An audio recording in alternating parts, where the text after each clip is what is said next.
नमस्कार। आज हम मुंशी प्रेमचंद की प्रेम कहानियों के एक संग्रह पर आई एक पुस्तक समीक्षा पर गहराई से नजर डालेंगे। नमस्कार। हमारे पास ये समीक्षा है और हम ये समझने की कोशिश करेंगे कि प्रेमचंद की कहानियां आज भी इतनी खास क्यों हैं और कैसे वो प्रेम को सिर्फ रोमांस से कहीं ज्यादा बड़ा दिखाती हैं। बिल्कुल। और देखिए, स्रोत बताता है कि प्रेमचंद हिंदी उर्दू साहित्य के कितने बड़े नाम हैं। उनकी पहचान ही है यथार्थवादी चित्रण और नैतिक सवाल उठाना। हाँ, जिंदगी जैसी है वैसी दिखाना। सही। और ये संग्रह खास तौर पर प्रेम पर है, लेकिन वो वाला प्रेम नहीं जो सिर्फ आप जानते हैं खुशी और मिलन तक सीमित हो। इसमें कर्तव्य है, त्याग है, दर्द है और मानवीय गरिमा भी। और उनकी लिखने की शैली, समीक्षा में ये बात उभर कर आती है कि उनकी हिंदी कितनी सरल और सहज है, जैसे हम आप बात करते हैं। आम बोलचाल वाली। हाँ, लेकिन फिर भी उसमें एक दार्शनिक गहराई है। बिल्कुल सही। वो प्रेम का कोई हवाई किला नहीं बनाते, जैसा कि स्रोत कहता है। वे उसे समाज की सच्चाइयों के बीच रखते हैं, सहानुभूति के साथ बारीकी से देखते हैं। और इसीलिए शायद उनकी कहानियों में अक्सर एक विडंबना, एक खामोश सी उदासी मिलती है। सब कुछ बड़ा सच्चा लगता है। तो फिर चलिए देखते हैं कि समीक्षा कौन से मुख्य विषय उभारती है। एक तो जिक्र है बलिदान वाला प्रेम। हाँ, ये बहुत अहम है। कई किरदार हैं जो दूसरों की खुशी के लिए चुपचाप अपना सब कुछ त्याग देते हैं, और कई बार तो उन्हें इसका कोई श्रेय भी नहीं मिलता।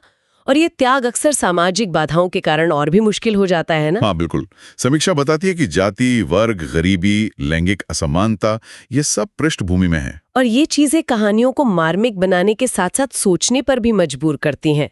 स्रोत कहता है प्रेमचंद बस इन बाधाओं को दिखाते हैं, कोई रेडीमेड समाधान नहीं देते। इससे वो ज्यादा असली लगती है। हाँ। फिर एक और पहलू है मानवीय गरिमा।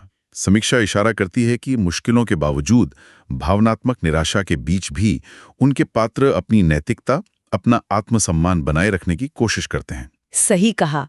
और भारतीय समाज का ताना बाना, कैसे प्रेम यहाँ कर्तव्यों से, समाज की उम्मीदों से, इज्जत से बंधा हुआ है, प्रेमचंद इसे बहुत खूबसूरती से दिखाते हैं।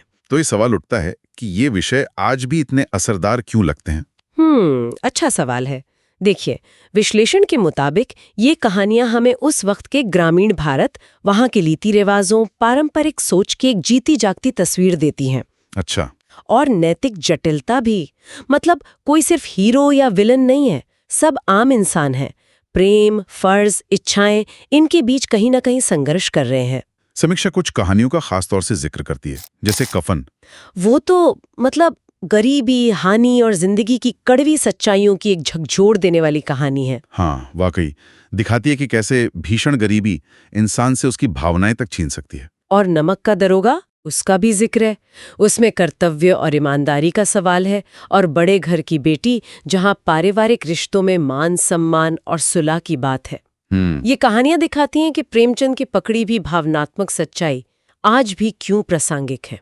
और प्रेम और विवाह जैसी कहानियां भी हैं जो प्रेम विवाह या अरेंज मैरिज जैसे मुद्दों पर टिप्पणी करती हैं, लेकिन उनमें भी एक व्यंग्य है, एक सच्चाई है। हाँ, और खास बात यह है, जैसा समीक्षा भी कहती है, कि ये कहानियां बिना बहुत ज्यादा भावुक हुए, बिना मेलोड्रामा के पाठक पर गहरा असर छोड़ती हैं। बिल्कुल। तो इस सब का सार क्या निकलता है?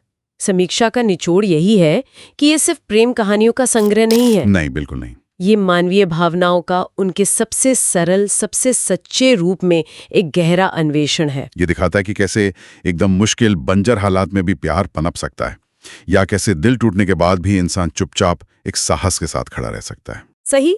इसीलिए स्रोत इसे 5 स्टार रेटिंग देता है और उन पाठकों के लिए इसकी सिफारिश करता है जिन्हें भावनात्मक यथार्थवाद पसंद है, सामाजिक टिप्पणी में रुचि है, या जो क्लासिक हिंदी साहित्य पढ़ना चाहते हैं, या फिर जो प्रेम की घिसी-पिटी कहानियों से कुछ अलग, कुछ गहरा ढूंढ रहे हैं। बिल्कुल। और इस पूरी बातचीत से एक विचार शायद हमारे श्रोताओं के लिए छोड़ा जा सकता है। हाँ। कि ये सोचें कि दशकों पहले लिखी गई ये कहानियां आज के समाज में प्रेम, कर्तव्य और सामाजिक बाधाओं के बारे में हमारी समझ से कैसे जुड़ती हैं, या कहां पर हमें थोड़ा अलग सोचने पे मजबूर करती हैं। ये वाकई सोचने वाली बात है, ये साहित्य की उस ताकत को दिखाता है जो समय से परे जाकर इंसान की जटिल सच्चाइयों को पकड़ सकती है। बिल्कुल। के लिए इस दिलचस्प विचार मंथन में इतना ही। हाँ, और चलते चलते बस एक सोचने वाली बात छोड़ जाता हूँ।